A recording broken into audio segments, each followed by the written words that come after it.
نہیں آیا جس کی سب خواہشیں پوری ہوئی ہوں اور وہ دنیا سے گیا ہو. کوئی ایک انسان تاریخ میں ایسا نہیں بتایا جا سکتا کہ جس کی سب خواہشیں پوری ہوئی ہوں اور وہ دنیا سے گیا ہو.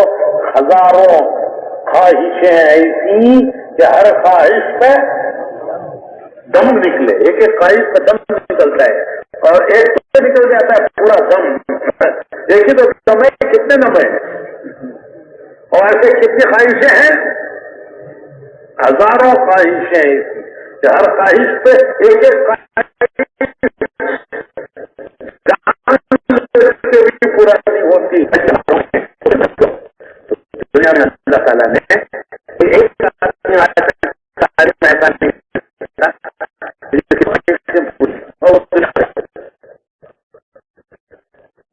مشہور بادشاہ ہے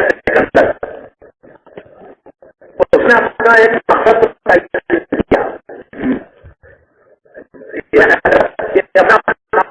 خود بتائیے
وطن جانے کے راستے میں موت آئی. وہ بڑا سمجھدار تھا، پڑھا لکھا تھا، وہ سمجھ گیا کہ موت کا وقت آ گیا ہے. اس نے اعلان کرایا فوج میں کہ ہے کوئی کہ مجھے اتنی زندگی دے دے، زندگی کے اتنے دن دے دے کہ میں وطن جا کے مر جاؤں.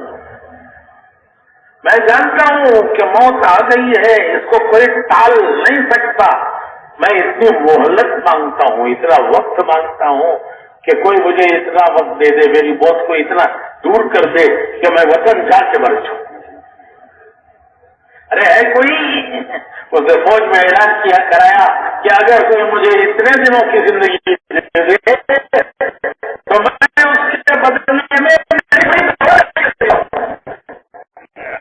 پوری دولت زندگی کے لیے کہ وطن جا کے پہنچ کے وہاں مر جاؤں، اگر کوئی اتنا مجھے دے دے تو میں اس کے بدلے میں اس کو میری پوری دولت دینے کے لیے تیار ہوں۔ سکندر کی دولت، بڑے بڑے بادشاہوں کو اس نے شکست دی، ان کے ہزاروں سال کے خزانے جو ان کے خاندانوں کے نسلوں کے جمع کیے ہوئے خزانے تھے وہ سب سکندر کے ہو گئے۔ سکندر ان کا مالک بن گیا، بڑے بڑے بادشاہوں کو شکست دی، ان کے خزانوں کا مالک بن گیا، وہ سب کچھ دینے کے لیے تیار ہے۔ کوئی اسے چند دن کی اتنی حیات دے، زندگی دے دے کہ وطن جا کے وہ انتقال ہو جائے، لیکن کوئی نہ کر سکا، کوئی نہ کر سکا، اور وہ راستے میں مر رہا، راستے میں جب میں مر رہا ہوں تو میرے رکھنا، تو یہ عجیب وصیت ہے، عجیب دنیا دیکھ لیتے بڑا فاتح، ملکوں کو فتح کرنے والا، وہ دنیا سے کیا لے جا رہا ہے؟ اتنا بڑا فاتح دنیا سے کیا لے جا رہا ہے؟ لایا تھا کیا سکندر دنیا سے لے گیا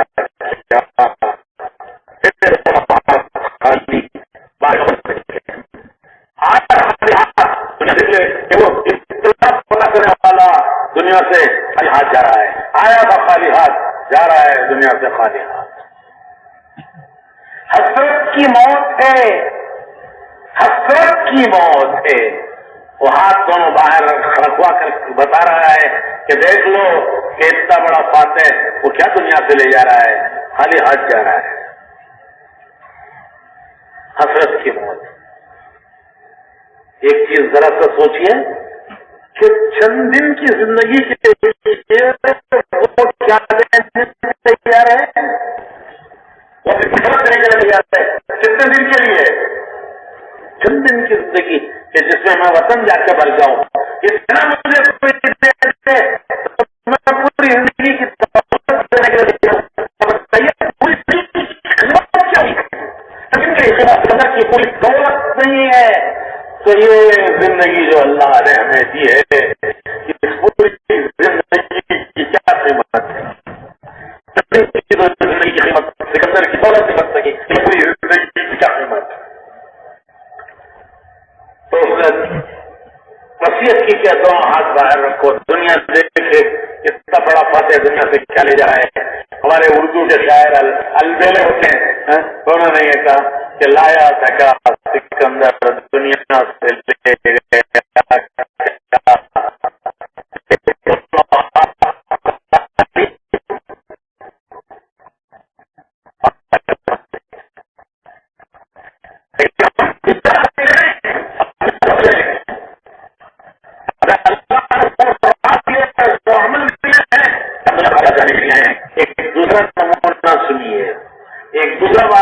واقعہ یہ ہے کہ فاتح دنیا کو بتا رہا ہے کہ میں خالی ہاتھ جا رہا ہوں، اور ایک دوسرا نمونہ سنیے، حضرت سیدنا انتقال کا وقت آیا، بیوی رونے لگی، پاس بیٹھی رونے لگی کہ میرے شوہر دنیا سے جا رہے ہیں۔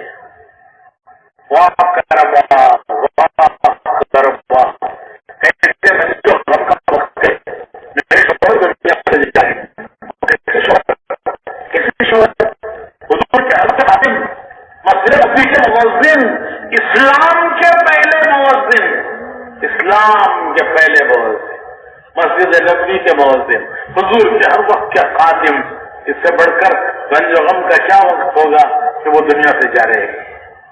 بیوی کہنے لگی واہ کربا کیسے رنج و غم کا وقت ہے۔ حضرت بلال سنتے ہیں بیوی کی آواز کو اور جواب دیتے ہیں کہ یہ رنج و غم کا وقت نہیں ہے، یہ خوشی کا وقت ہے۔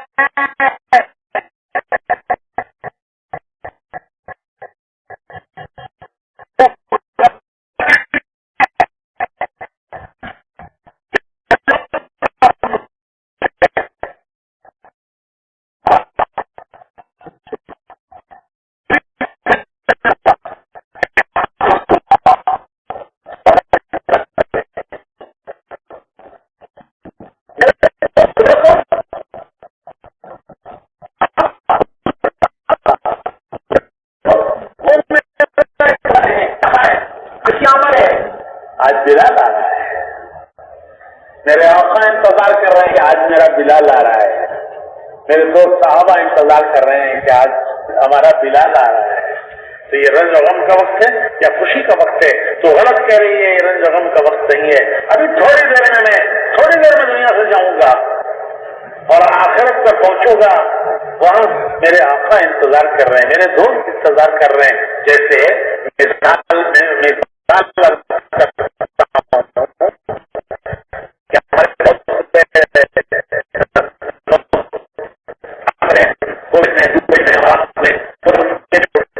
آنے کا وقت ہوتا ہے، بنانے کا چھٹی میں وقت ہوتا ہے، تو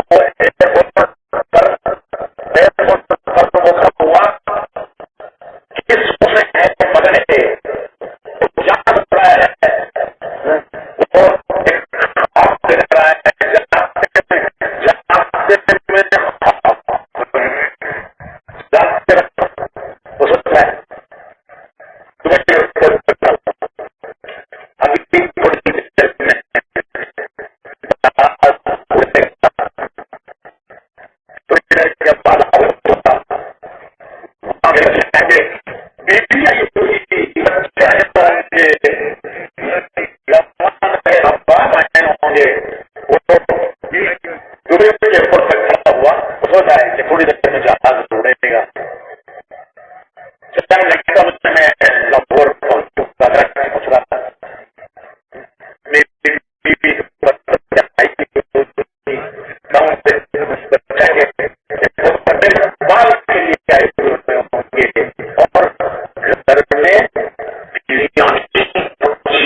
روح پھر نہیں چلو کہاں چلو؟ الا رب کی راضیۃ مرضیہ، اس رب کی طرف اس حال میں کہ وہ تم سے راضی، تم اس سے راضی۔ فادخلی فی عبادی، اس کے بدلے میں داخل ہو جاؤ، وادخلی جنتی، اس کی جنت میں داخل ہو جاؤ، اور اس سے خوشخبریاں دے رہے ہوں گے، اور اس کی روح ایسے نکل آئے گی جسم سے جیسے آٹے میں سے بال نکل آتا ہے۔ تو میرے بھائیوں، یہ ایک مختصر زندگی اللہ نے دی ہے، امتحان کے لیے بھی ہے۔ دنیا کی زندگی آزمائش ہے، امتحان ہے۔ اس دنیا کا نام ہے دارالامتحان، یہ امتحان ہے، یہاں اللہ نے امتحان کے لیے بھیجا ہے۔ امتحان لینے والے اللہ، امتحان لینے والا بندہ، امتحان کی دنیا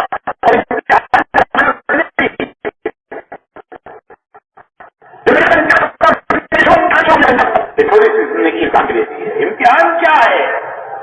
امتحان کیا ہے؟ امتحان یہ ہے کہ یہ دنیا میں کیسے جیتا ہے، دنیا میں زندگی کیسے گزارتا ہے۔ امتحان ہے کہ دنیا میں کیسے جیتا ہے، تو امتحان ہے۔ غریب کا غریبی میں امتحان ہے، امیر کا امیری میں امتحان ہے، تاجر کا تجارت میں امتحان ہے، حاکم کا حکومت میں امتحان ہے، مزدور کا مزدوری میں امتحان ہے، جو یہ جسم میں ہے اس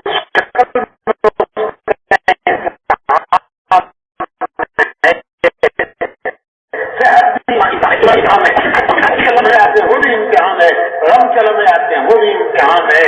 زندگی ایک امتحان ہے، امتحان۔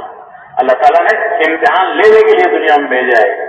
الذی خلق الموت والحیات لیبلوکم ایکم احسن عملا، ہم نے موت اور حیات کا سلسلہ چلایا ہے، حیات دے کر بھیجتے ہیں، موت دے کر واپس بلاتے ہیں، یہ تمہارے امتحان کے لیے ہے۔ امتحان کیا ہے؟ امتحان یہ ہے کہ دنیا میں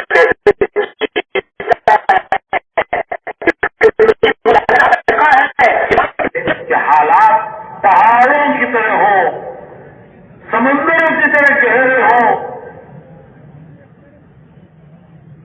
تو بھی وہ اللہ کی رحمت پر امید رکھے، بھروسہ رکھے، کبھی امید نہ چھوڑے کہ مالک بڑا مہربان ہے، ہمارا مولا بہت مہربان ہے، بڑا مہربان مالک ہے۔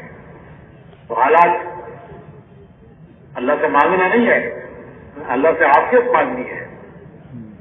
ایک صحابی آئے حضور کی خدمت میں، بڑا برا حال تھا، بڑا برا حال تھا۔ حضور نے ان سے پوچھا کہ کیا تمہارا برا حال بنا ہوا ہے، تم نے اللہ سے کیا مانگا؟ تو وہ صحابی کہنے لگے میں نے اللہ سے صبر مانگا۔ تو حضور نے فرمایا کہ صبر مانگا تو مصیبت مانگی، ارے مصیبت آئے گی جبھی تو صبر کرے گا، تو تم نے صبر مانگا تو مصیبت مانگی، کیوں مانگا تم؟ تو انہوں نے کیا کہ حضور پھر میں کیا مانگوں؟ تو حضور نے فرمایا اللہ سے عافیت مانگو، اللہم انی اسألک العفو والعافیہ فی الدنیا والآخرہ، اللہ سے عافیت مانگو۔ کیوں؟ کہ ہم امتحان کے قابل نہیں ہیں، اللہ سے عافیت مانگنا۔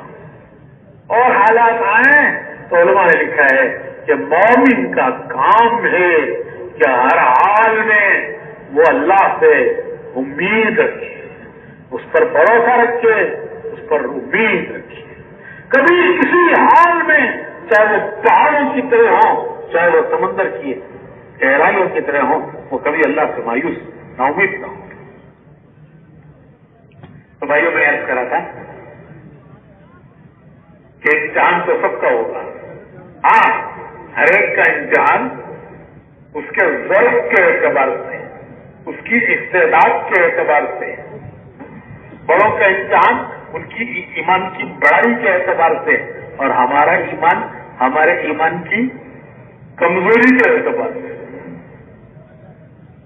گھڑا خریدتے ہیں، پہلے زمانے میں تانبے کے گھڑے ہوتے تھے تو بجا بجا کے خریدتے تھے، تو گھڑا خریدتے ہیں تو اس کو ٹھوک بجا کے خریدتے ہیں، تانبے کے گھڑے کو بھی بجا کے بیچتے ہیں اور مٹی کے گھڑے کو بھی بجا کے بیچتے ہیں، لیکن جتنے زور سے تانبے کے گھڑے کو بجاتے ہیں اگر اتنے ہی زور سے مٹی کے گھڑے کو بجا کے گئے تو کیا ہوگا؟